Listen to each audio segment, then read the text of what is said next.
Hey everyone, thanks for tuning in. I'm here today to tell you about 3 bass guitar technical mistakes that you would probably want to avoid if you want to have a nice comfortable technique and a nice sounding technique.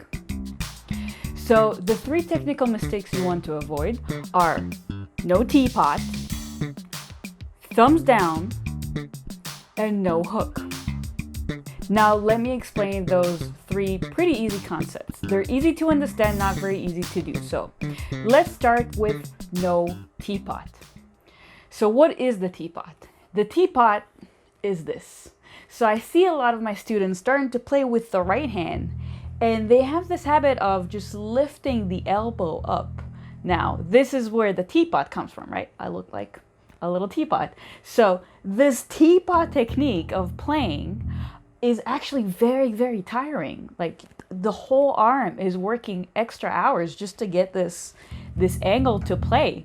So especially if you have a jazz bass, what you can do is just lean your hand on the bass and then have this kind of nice little angle where it's perfect to where you're coming in the guitar. And then you could just like lean your hand on the bass.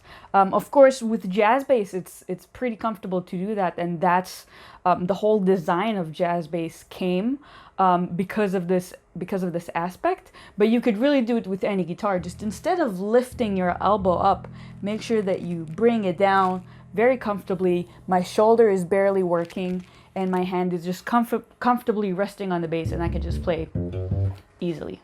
The second mistake to avoid is keep your thumbs down. Okay, so that's why I call it thumbs down. It's not actual thumbs down, it's actually the left hand technique. So the left hand technique, I see a lot of people coming in from guitar, and there's this little habit in regular, 6-string guitar to bring your thumb up over the neck and then play like this. Now this creates an angle that maybe if you want to band when you're playing guitar, it's pretty helpful, but when you're playing bass, it actually makes it so much harder to go around with your fingers. Your wrist is actually working extra time when you're doing this, and you don't want to do that. You want to have as less pressure as possible on the wrist because it's already doing so much work just going in and out.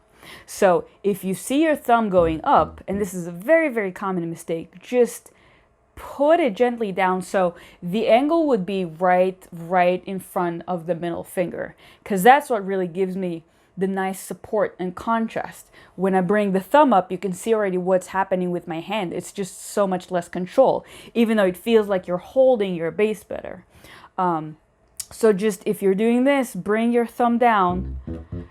And I know it's going to be a little hard to get used to, but overall it's going to be just so much easier to play.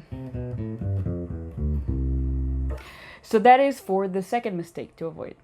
The third mistake to avoid is no hooking. Now I know that you may think about the hook coming from the James Jamerson style, which is his style since he only played with one finger, and it was called the hook. Which, as you know from my previous videos, I always recommend just rotating between 2 fingers, but just a step before the rotating between 2 fingers. Number 3, no hook. Here's the hook that I'm talking about. It's when you're taking your finger and you're actually putting it underneath the string and you pull it up. That's something you want to avoid. Now again, this is a habit coming from guitar.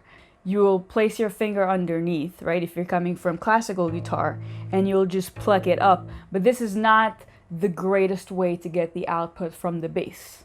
So what we do, which also makes it a little bit easier on the hand, is we put our finger on the string and we play it going all the way down to the string below, right? If it's the E string, we'll play it all the way up to our thumb to get that maximum output. If we are playing only with, if we're playing with one of the other strings, I'm just gonna have it drop on the next string. Let's see a little bit of a close-up of it so that you can really understand what I'm talking about here. So instead of playing it upwards, I'm playing it downwards.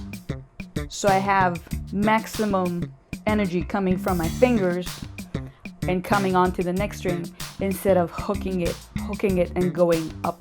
So that's those three mistakes I think you should definitely try to avoid when playing electric bass.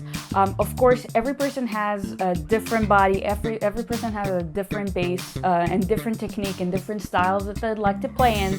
So in the end of the day, it's really whatever feels comfortable for you and whatever sounds good to you.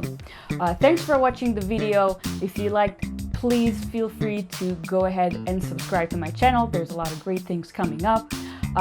Also, I just started my own Patreon page, which you can see in the link down here below as well. There's going to be a lot of great goodies. There's going to be bass transcriptions, behind the scenes. You'll be able to see my YouTube tutorials first, so highly recommend to go ahead and check out my page. And thanks for tuning in. Let me know if you have any questions. Show your support in the comments, and I will see you very soon.